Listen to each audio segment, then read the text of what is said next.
to celebrate your 40 years since you started making records. Tell us about that. Yeah, I've been trying to think about how to do this for a while. So I don't really play music for a living anymore, and it's a beautiful thing. I don't mean that in any kind of way, except for this is really cool. Now I don't have to make it a business, so it becomes just, this is what I want to do. So it's what I want to do, and I'm having a hard time selling it to the promoters. But as usual, like, well, how are you going to do Where's that? Paul Davis? We need a residency at the Hard Rock. Where'd Paul go? He walked out of the room. He knew this was coming. I want to just go out with all the people that are alive that I ever played with and play all the different eras. Like play 5 Montrose students, Denny, Carmassi, and Bill Church, who were dear friends. They're still alive. And we just played last week and recorded a new song. So I recorded a Montrose-type song called Not Going Down, written by the band Rival Sons. Wrote this song for me because they're Montrose freaks. And then I'm writing a car song that's kind of like, it's called Bad on Fords, which is like Trans Am, like Android 55, my car era.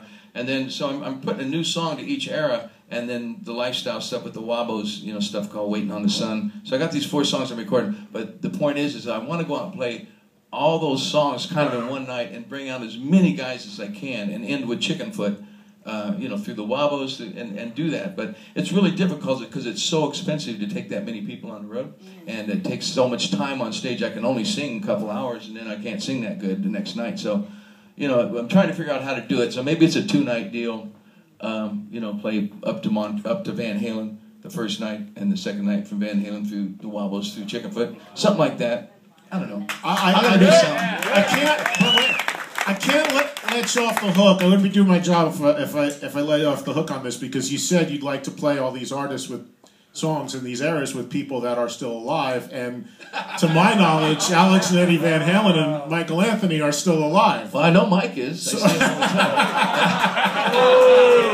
see him all the time. No, I don't know. Come on, man. So what happens when you get to that era? I mean, who's playing that stuff? Well, and you're looking at the soundtrack era. We're not taking questions yet. Security, Mrs. Hagar needs to be removed. Yeah, the soundtrack era too. Yeah, there's so much music. It's so hard to try. The Winner Takes It All, right? The soundtrack era. Heavy metal, Heavy metal. Fast Times at Ridgemont. Fast Times, yeah. But I'm thinking I would invite Ed now any day. I want to make that plain and clear. I would invite those guys to come play anytime. I would be in that band still if we could get along. We don't get along. So just, it's plain and simple. A lot of people don't get along. It's like.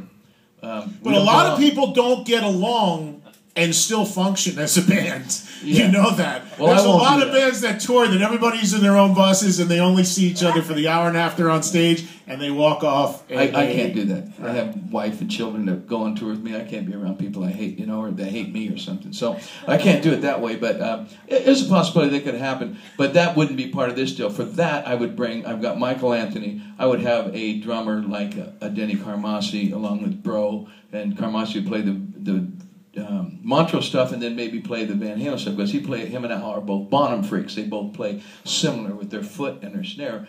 Their chops are different, but the foot and the snare thing they have is very similar. So Denny could play the hell out of Van Halen. If you got Mikey on bass, you got me singing, well, you're pretty close as they are now.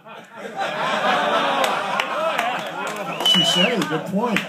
So. Well, listen. The other half, you all know about the other. All I'll say on that topic and closing it out before we turn to the questions is that you made an incredible run of, for many people, their introduction to Van Halen, to iconic songs and albums with that band. Huge, huge hits that, let's be honest, there's only one person on the planet that can sing them, and he's sitting right here. So, and they have to be played. The whole thing is that the songs cannot just. You cannot. I would rather do it. You can't leave that era just sitting there and not addressed. You can't leave some of those great songs like Right Now and stuff. You can't go out and not play those songs just because a couple guys aren't in the band or something. So we just try to change them. Vic's got a really cool twist on Eddie's stuff. He plays it his own way, but he keeps the essence, and I like that. I don't like guys that can play it exactly. If somebody comes up to me and wants to play it and they play the note for note what Eddie plays,